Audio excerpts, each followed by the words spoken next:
හරි මුලින්ම අපි Python වල hello world program එක ලියමු.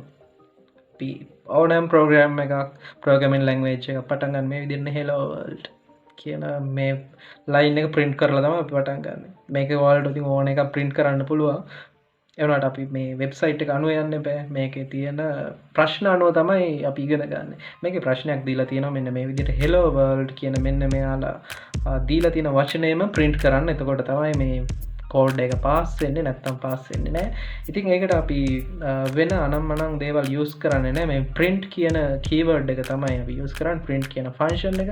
print function එක මෙන්න මේ විදිහට අපිට යූස් කරන්න පුළුවන්. print ඊට පස්සේ මේ විදිහට වරහන් දෙකක් දාලා inverted comma ඇතුලේ අපිට print කරන්න අවශ්‍ය මොනවද ඔයාලට ටයිප් කරන්න පුළුවන්. මෙතනදී නම් අපි හරියටම මෙන්න මේ ප්‍රශ්නේ කියලා තිනවා වගේ hello world කියලා අපි ටයිප් කරන්න ඕනේ. ඊට පස්සේ අපි මේක කෝඩ් එක රන් කරාට පස්සේ අපිට බලා ගන්න පුළුවන් මේ විදිහට hello world කියලා print වෙනවා.